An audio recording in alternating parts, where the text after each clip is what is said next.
Because a 3-year-old has only one quality, I think greatest quality in the world. In fact, I had an opportunity to spend a day with a great man named Rabbi Hartman. He's a rabbi in London, England, and he's one of the foremost experts of one of the greatest Jewish philosophers of all time, a rabbi named the Maharal. The Maharal is one of the greatest ever, and I sat with Rabbi Hartman for an entire day, and I asked him, according to the Maharal, what is the greatest trait of success? And without batting an eye, he says, what? Success? To the Maharal? Easy. I said, easy? He goes, yep. I said, what is it? He goes, it's one word.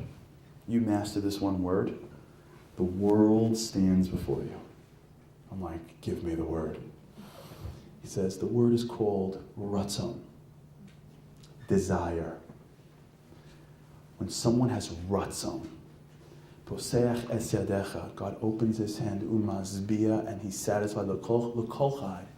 Everyone was alive on one condition, what they want, ratzon. Ein hadavar ha'omed, nothing stands before, lifnei ratzon. B'derech she'adam rotze leilech, on the way that somebody desires to go. Kach molichin, that's where God takes them. You see, in life, we would like to be successful. I would like to be the best husband ever. And I would like my kids to think that I'm the greatest dad. And I would love to be a good Jew. And we would like it. It's like a preference. We would like it like we would like it over like vanilla ice cream. We would like it if it wouldn't get in the way of my sleep, and it wouldn't make me bother me too much, and it wouldn't make me hurt too much. I would like to do these things. It's almost, it just doesn't in any way conflict with my life already. So can I figure out a way to be the best husband, father, Jew in the world and still get the same sleep, not to say the wrong things, not have to try any harder than I am? Can I just sort of navigate life and get what I want to? And a 3-year-old says, I'm sorry, I wouldn't like to know how to walk. I want it more than I exist. I wouldn't like that cookie.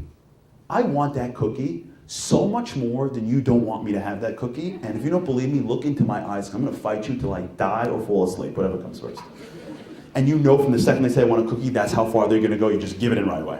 I don't know, this was a year ago. My son goes to me, Dad, I have a cookie. I'm like, I don't have one. He's like, no, cookies. I said, no, they're finished. He goes, can I have a cookie? I'm like, Daddy doesn't even have cookies. He's like, can I have a cookie? I'm like, no, I'm not trying to play with you. I don't have one in the house. He's like, can I have a cookie? I'm like, you know what? I gotta find a cookie. I'm like on my hands and knees. I found like a stash in the corner. But I'm like, here. He's like, can I have 2? I'm like, great. He wants that cookie more. I would go to the store at some point just to get him the cookie. Ratzon is that feeling of I want. Now the hope is that as you get older, your mind sort of sophisticates from the cookie to real things in life. But ratzon is that feeling we have in life that pushes us up early in the morning, that gets us past that time when we feel horrible because we're so right, and we should say those things to make us feel right, even though it's going to hurt somebody else. That time when we should be doing the thing that we deep down are so exhausted to do. Ratzon is the motivator that moves us through the rain and through the dark to the lightning that I saw just a minute earlier. Great people. I teach a course in Yeshiva University called Principles of Success. What I do in many ways is I try to somehow quantify what makes someone a success. So I meet with so many people, and I am shocked by how few factors are actually out there. It's not by how much money. For everyone that has, someone doesn't. It's not by your background. For every family that had a strong background, someone doesn't. There is no major factor that anyone points to and says, if you have this, you're in. They all have one thing in common. Desire. They want it. Someone wants to be great so badly that they do whatever it takes to achieve their goals. That's the game. That's the meritocracy that God creates in this world.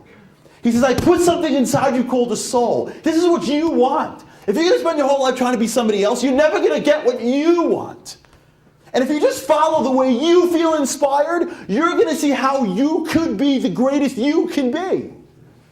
And of course, because I'm God, I'm not a delivery service. If the minute you feel inspiration, I'm going to hold it back at you. I'm going to take you sometimes, God says. I'm going to walk you through a desert. I'm going to split that sea. And here's what I'm going to do. I'm going to wait 5 weeks to give you the Torah because I want to know if you're going to get this book because I walked you through a sea or because you earned it. And the God takes the Jewish people and goes, now that I inspired you, wonderful. But I can't be the one that's inspiring you every time something goes wrong. When you go through 400 years of garbage in Europe, when you go through even more years of getting it in the Middle East, when you're sitting in America today and you've got all your challenges, you think you're going to need me to poof a miracle to get you back on the track? No way. I'm going to see if you can earn it first.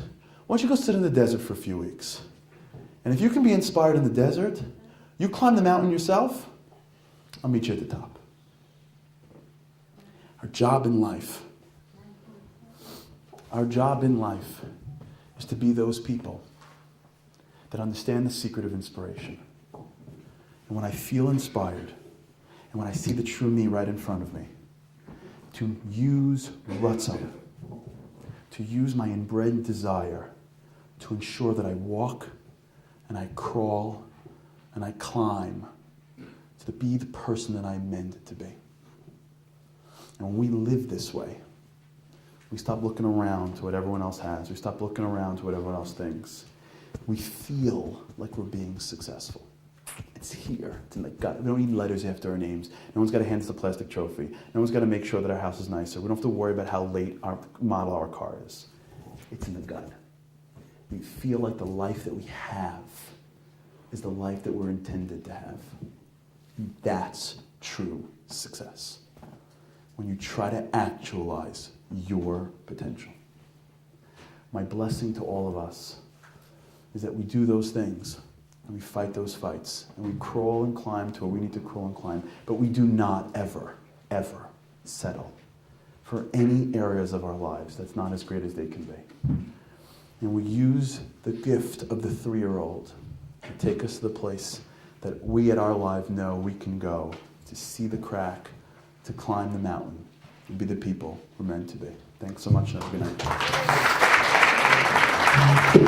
You do have a little questionnaire.